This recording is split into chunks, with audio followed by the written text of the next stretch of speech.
After a whirlwind 3-year romance, I proposed to my 26-year-old girlfriend, and we became engaged in what should have been the happiest moment of our lives.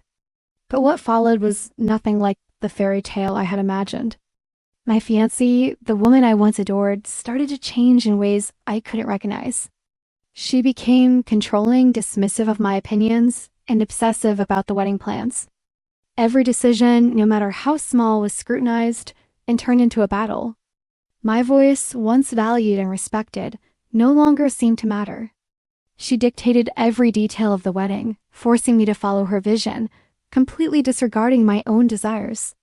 Whenever I tried to assert myself, she would brush me off with a cold indifference, making me feel invisible, as though my feelings didn't even count. The relationship that had once been built on love and mutual respect quickly transformed into a tension-filled nightmare. The wedding, which should have been a celebration of our future, felt more like a prison where only her wants and needs mattered. It left me suffocated, trapped in a love that had become toxic. Doubts that had been quietly lingering soon grew into fears about the future, and the engagement meant to be a joyful beginning was quickly turning into a nightmare. As the wedding day drew closer, the situation only worsened. My fiancé, having already taken complete control of the engagement, now took over every single aspect of the wedding planning, leaving me out in the cold. What should have been a shared experience between two people preparing for a lifetime together had become a one-woman show. Every time I tried to offer an opinion or suggest something I liked, she would dismiss me, brushing aside my thoughts as if they didn't even matter. But it wasn't just the details that bothered me. It was the people she invited, people I never wanted at the wedding. Friends from our side of the family, acquaintances I barely knew, and even a few people I'd never even met. My feelings were completely disregarded, and every time I expressed discomfort, I was made to feel like I was the unreasonable one. My concerns were drowned out by her overwhelming desire to make everything perfect, according to her standards, not mine. The worst part? She insisted on inviting my exes, despite my firm objections. The thought of sharing such an intimate moment with them made my stomach turn. It felt as though I had no say in the event that was supposed to be the beginning of our life together. Instead, it was becoming a stage for her to perform her vision without any regard for me. The tension in my life wasn't confined to just my fiancé and the wedding. The rift between my twin sister and me had been festering for years, culminating in an event that shattered any hope for reconciliation. It all started with small moments of rivalry fighting over who got better grades, who got into the better college, and who received more attention from our parents. We were always in competition, always trying to outdo each other, but things escalated far beyond that. The breaking point came one night after a heated argument over a college acceptance letter. The anger we both carried, the jealousy, the resentment, all boiled over in a moment of violence. In a flash, my sister picked up a shovel and struck me, leaving me with bruises and a deep sense of betrayal. That act was unforgivable. I never saw her the same way again. 10 years of estrangement followed, a decade of silence. We never spoke, and the years only widened the gap between us. The impact of that night haunted me, not just physically, but emotionally. Even now, thinking about it brings back the feeling of betrayal and the hopelessness of a lost bond. As I tried to focus on building my future with my fiancé, my sister remained a constant ghost in the back of my mind.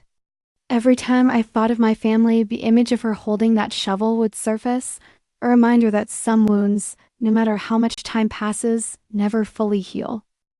After everything that had happened, I thought I made it clear. My sister was not welcome at our wedding. The years of estrangement, the violence that had torn us apart, it was impossible to ignore. I had begged my fiancée, told her that the pain I carried from my sister's betrayal would overshadow the entire day if she showed up. But my fiancé, who had grown increasingly controlling and dismissive of my feelings, had other plans. Without telling me, she secretly reached out to my parents, using them as pawns in her scheme. She manipulated them into giving her my sister's contact information, promising that she could orchestrate a surprise reconciliation at the wedding. It was all so deceitful, one more act of betrayal to add to the long list. When I found out, I was livid. How could she do this behind my back? It was as if she cared more about creating a fairy tale moment for herself than respecting my boundaries. My wedding, my future, my peace, it all suddenly felt like it was being taken away from me. In that moment, I realized how deeply she had underestimated me, thinking she could manipulate my family, my past, and my pain just for the sake of her idea of the perfect wedding. On the day of the wedding, the one thing I thought I could control, my sister's absence, was shattered. I walked into the bridal suite, and there she was, standing among the bridal party, wearing a smile as though nothing had ever happened. My heart sank. I couldn't breathe for a moment, the anger and shock bubbling up inside me. How could she betray me like this? And how could my fiancé, the person I was supposed to trust the most, allow this to happen? My mind raced as I stormed over to my fiancé, confronting her with fury in my voice. "Why is she here?" I demanded, the words feeling like daggers. The look on my fiancé's face was a mix of guilt and defiance, a look I'd come to know all too well. "I thought it would be a beautiful gesture," she replied, as if that could somehow justify her betrayal of my wishes. The confrontation escalated quickly, my emotions crashing over me. "You promised me, you swore you wouldn't do this," I shouted, my voice trembling with both anger and hurt. The wedding that was supposed to be the happiest day of my life felt like it was spiraling into a nightmare as my fiancé continued to dismiss my pain, just as she had been doing for months. The moment I saw my sister in the bridal party, something inside me broke. That was the last straw, the final betrayal in a long list of small and large offenses. My fiancé, the woman I had planned to spend my life with, had shown me in the most painful way possible that she didn't care about my boundaries, my feelings, or the promises she had made.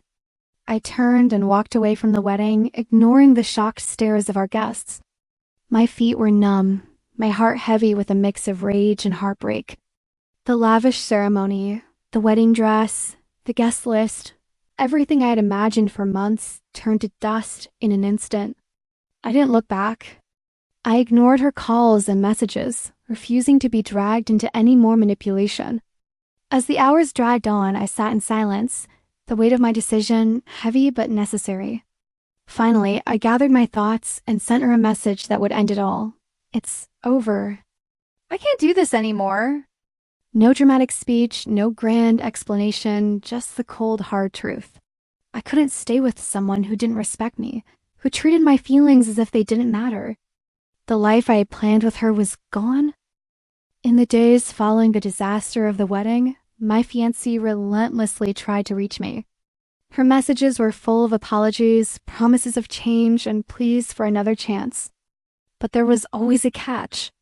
She claimed I should have shared the full story about my sister, as if the years of painful history between us were something I owed her.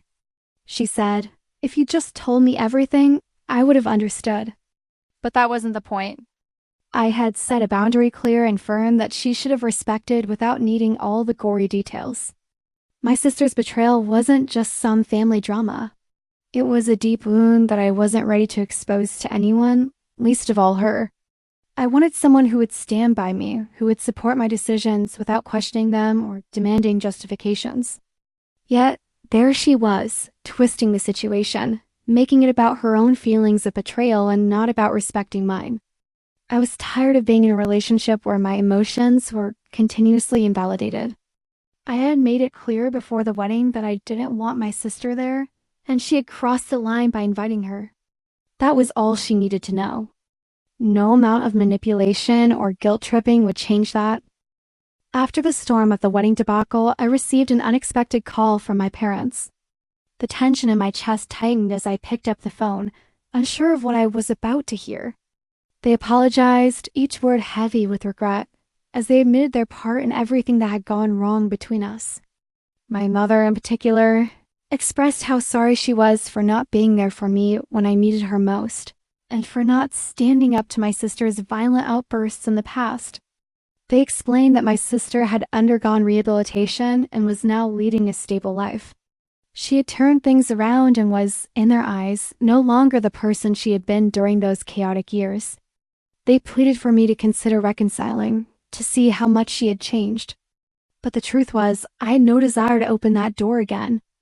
The years of pain, of being left to fend for myself while they chose my sister over me, weighed too heavily on my heart. Their apology, though long overdue, felt hollow. The damage had been done, and their timing couldn't have been worse. I had spent so many years trying to survive on my own that I no longer needed their validation. The moment I walked away from that wedding, something in me shifted. The anger, the betrayal, it all settled into a cold, hard realization.